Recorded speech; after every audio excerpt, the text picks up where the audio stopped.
Meu Deus, eu te agradeço, Jesus, por mais uma oportunidade que o Senhor tem nos dado, meu Deus, para te agradecer pela saúde.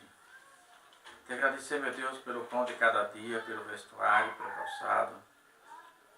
Te agradecer, meu Deus, por tudo que o Senhor tem feito, Jesus, pois não sou merecedor.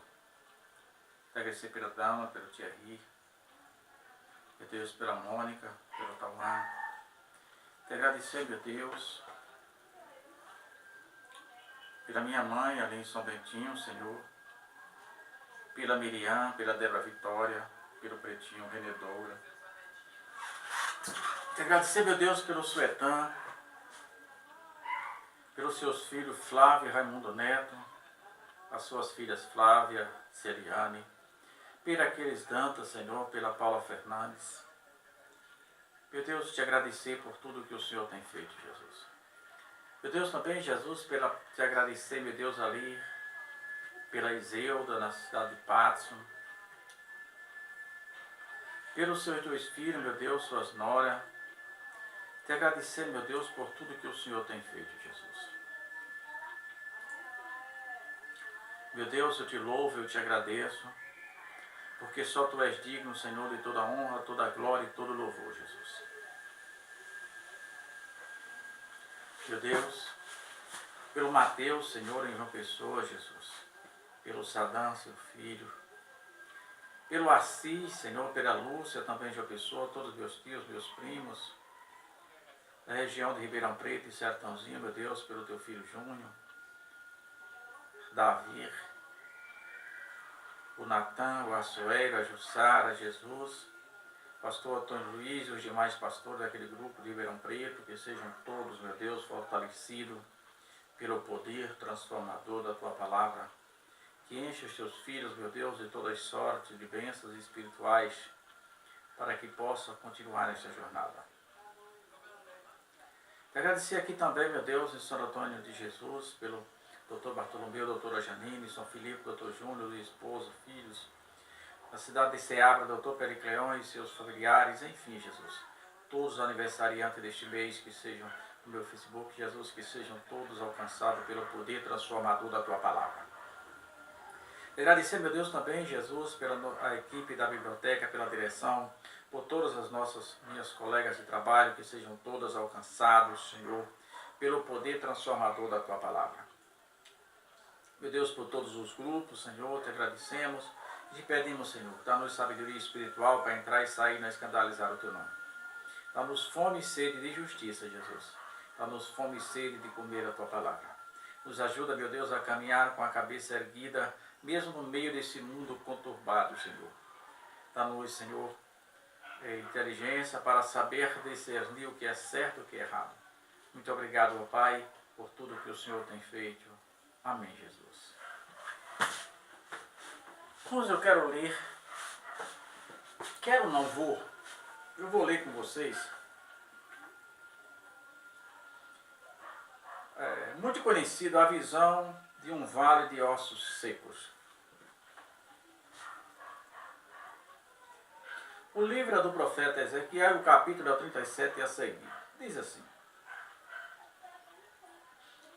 E veio sobre mim a mão do Senhor, e o Senhor me levou em espírito e me pôs no meio de um vale que estava cheio de ossos, e me fez andar ao redor deles. E eis que eram muitos numerosos sobre a face do vale, e estavam sequíssimos.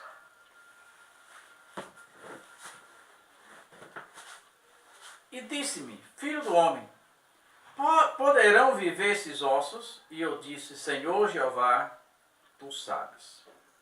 Então me disses: profetiza sobre esses ossos, e dize: ossos secos, ouvi a palavra do Senhor. E assim diz o Senhor Jeová a esses ossos. E eis que farei entrar em vós espírito e vivereis. E porei nervos sobre vós, e farei crescer carne sobre vós, e sobre vós estenderei peles. E porei em vós o espírito e vivereis, e sabereis que eu sou o Senhor.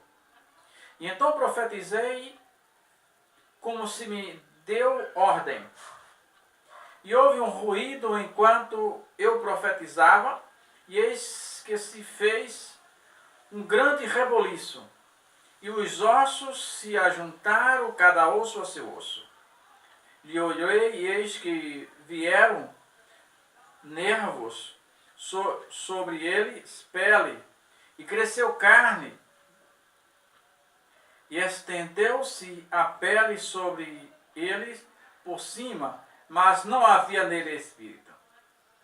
E ele disse-me, profetiza ao espírito e profetiza, ó filho do homem, e diz ao espírito, assim diz o Senhor Jeová, vem os 4 ventos, ó espírito, e assopra sobre estes mortos para que vivam. E profetizei como ele me deu ordem, e então o Espírito entrou neles, e viveram e se puseram em pé, em um exército grande, em grande extremo. Então disse-me, filho do homem, estes ossos são toda a terra da casa de Israel, e eis que diz, os nossos ossos se secaram, pereceu a nossa esperança, e estamos cortados. Portanto, profetiza e diz, assim diz o Senhor Jeová, eis que eu abrirei as vossas sepulturas e vos farei sair das vossas sepulturas, e o povo meu, e vos trarei a terra de Israel. Uma leitura nos parece um tanto chata e extensiva, mas para aqueles, principalmente aqueles que estão começando agora no Evangelho, que não tiveram tanto tempo de pesquisar um pouco, de analisar um pouco, de conhecer o contexto histórico, ou até mesmo ninguém nunca falou dessa questão para eles,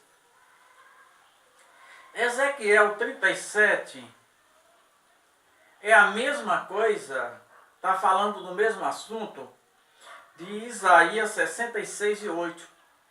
Ezequiel 37 primeiro equivale a Isaías 66 e 8. Vamos ver o que está escrito lá em Isaías 66 e 8? Para que a gente entenda que a mensagem é a mesma.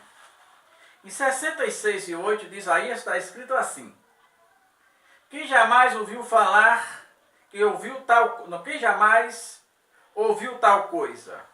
Quem viu coisas semelhantes? Pode-se ir a fazer nascer uma terra em um só dia? Nasceria uma nação de uma só vez?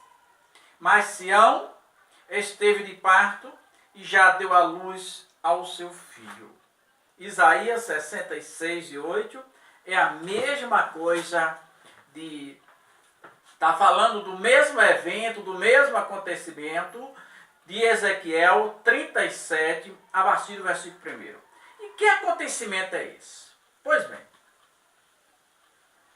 para que a gente entenda um pouco os acontecimentos, é preciso a gente mergulhar um pouco no contexto histórico, na história passada, para que a gente entenda. Toda a vida que o povo de Israel pecava, a mão de Deus pesava sobre eles. Mas Israel tinha se estabelecido, o primeiro rei foi Saul, o segundo rei é Davi, o terceiro é Salomão, o segundo aí vai levando, vai descendo. Só que todos eles, já começou a discórdia no reinado por causa do pecado de Salomão, lá em Manassés já divide o reino, aí fica, né, Manassés não, Jeroboão, Roboão e Jeroboão, já aquela conversa toda. Tudo bem. Por volta do ano 598, por causa do pecado de Israel, Deus permite, 598 a.C., Deus permite que o rei Nabucodonosor invada Jerusalém e leve aquela primeira chama. Que naquela primeira foi só, numa linguagem mais simples, foi a nata de Israel. Ele não levou plebeu, ele levou só as pessoas da família real de Jerusalém. Foi daquela pessoa, que onde foi Sadraque, Mesaque e Abednego. Pois pronto. E Daniel. Então, do ano 598 a.C., até o ano 1948, Israel estava sem nação. Na verdade, era um povo sem teto, era um povo que, por causa do seu pecado, perderam a sua estabilidade, perderam a sua nacionalidade, não eram reconhecidos, era um povo escravo. Do ano 598, eles saem como escravo de Israel, para a Babilônia, e lá foram só mudando de escravidão. Porque eles saem da escravidão de Nabucodonosor, do Império Babilônico, sai do Império Babilônico, vai para o Império Medo-Persa, sai do Império Medo-Persa como escravo, vai para o Império Grego como escravo. Depois, por ano 46 a.C., eles entram para o Império Babilônico, eles só iam mudando de escravidão, mas eles continuavam sendo escravos. E faltava se cumprir, porque esses ossos sequíssimos que estavam aqui, eram eles. Jesus estava se referindo a Israel que já perderam as esperanças. Porque, irmão, foram muitos anos. Foram desde o ano 598 e passa para o ano 1998, quase 2.500 anos, mais de 2.500 anos, Israel passou sem uma terra, passou como escravo quase 2.500 anos. É muitos anos, irmão. Mas havia essa promessa. O profeta Isaías pergunta se uma nação pode nascer em um só dia. E ele diz que Israel nasceu. O profeta Ezequiel é chamado a Deus em uma visão e Deus manda profetizar sobre aquele grande vale de ossos secos que estava sequíssimo.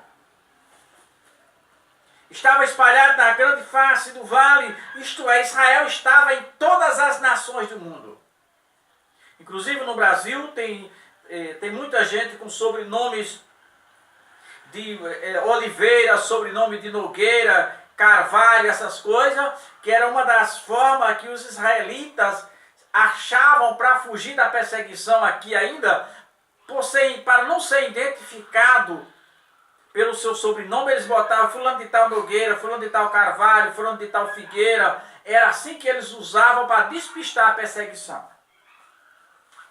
E ali estava Israel vivendo de nação em nação, mas não tinha uma terra. Mas como pode nascer uma nação em um só dia? Como poderia isso acontecer? E nisso aí, o Brasil tem uma história fundamental. No cumprimento dessas duas profecias, de Isaías 66:8 e Ezequiel 37, o Brasil tem um papel importante. Porque para se cumprir, tanto Isaías 66:8 e para se cumprir Ezequiel 37, no ano 1900, precisamente em 14 de maio.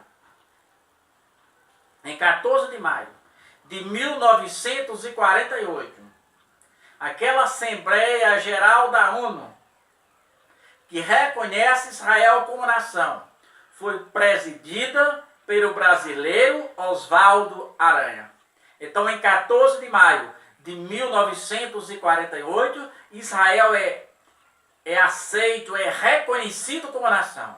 Desde quando agora? Olha, irmão, ele perdera a sua nacionalidade quando ele foi escravo para a Babilônia, no ano 598 a.C. Então, no ano 598 a.C., Israel perde a sua nacionalidade praticamente, porque ele fica como escravo.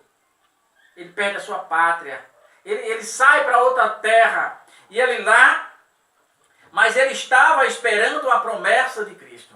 E a promessa, irmão, parece que demorou. Quase 2000 anos, mas Jesus prometeu, irmão. Se Jesus prometeu, o tempo e espaço não interferem nas promessas de Deus. Deus prometeu com o profeta Isaías, Deus prometeu com o profeta Ezequiel, que é contemporâneo de Jeremias. Deus prometeu na grande visão do vale de osso seco. Mas se cumpriu essas duas profecias em 14 de maio de 1948, quando a Assembleia Geral da ONU, presidida pelo brasileiro Oswaldo Aranha, reconhece Israel como nação. Então, irmão, do ano 598 a.C.